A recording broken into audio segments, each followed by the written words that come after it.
Due to the N64 era being one of the first when it comes to 3D development, it has some interesting and nice glitches. So today we're going to take a look at The Legend of Zelda Majora's Mask.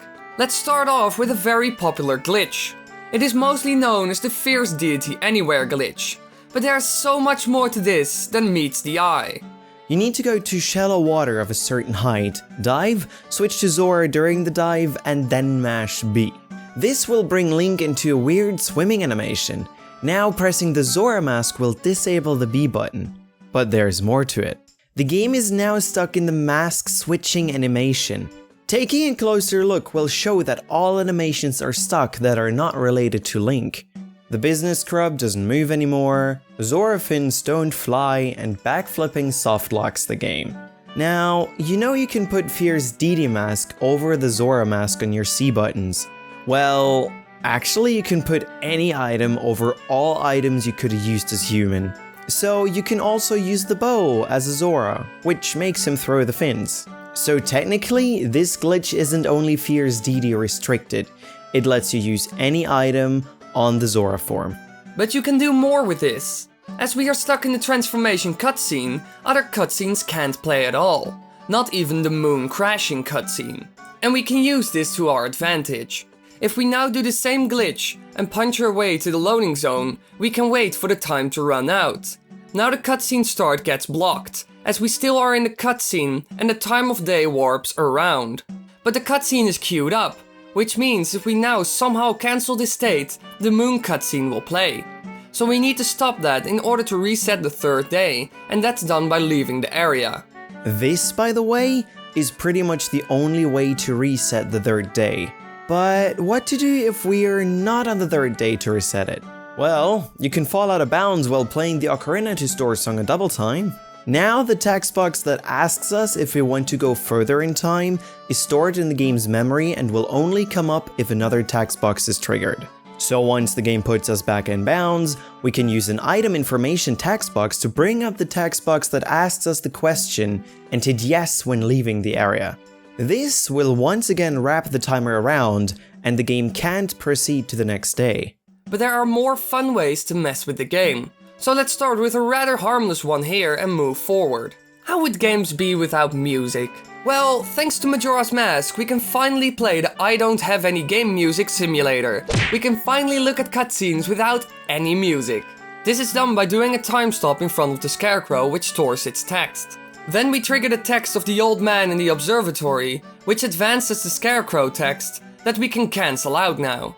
This lets us move during the next text box, which asks us if we want to look through the telescope. We hit yes at the very end of the opening transition. Congratulations, you have no audio anymore. Let's enjoy this brief moment of silence.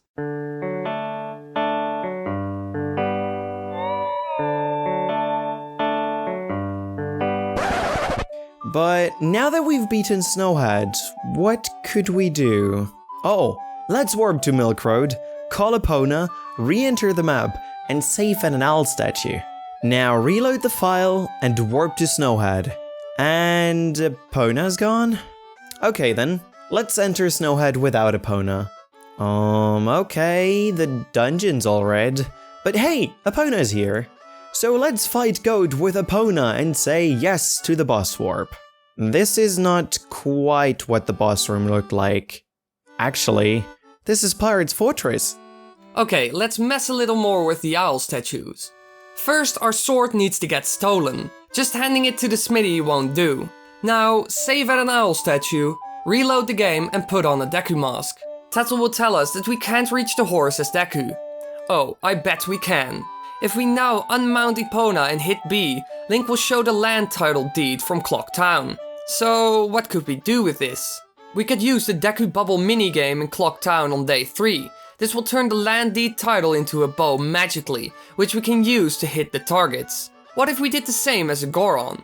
Now hitting B will show a bottle. Curling up and then hitting B after going back up will make Goron Link drink a potion. A potion from the beta that still remains in the game.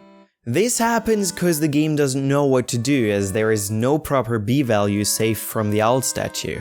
Originally there was supposed to be the sword, but this was stolen, so it's not just empty, it's not there.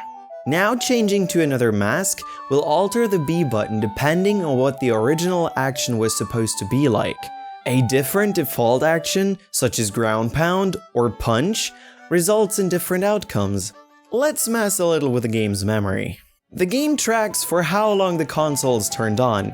This is a tricky little way to determine the cooling timer for hot spring water. Whenever you catch hot spring water, the game writes the current game time to this timer. If too much time passed between the time that the game memorized for the bottle and the current time, the water cools. But what if we catch hot spring water in the bottle slots that aren't meant for bottles? In the game is a glitch called bottle duping, in which you can overwrite items with bottles. This can be done in the curiosity shop, for example, by selling, pausing the game, and selecting another item. Now we have a bottle where the Great Fairy Sword should be. On to the great journey of catching hot spring water. Once we found some, we catch it in our new Great Fairy bottle, and it gives us rupees. 256 to be exact.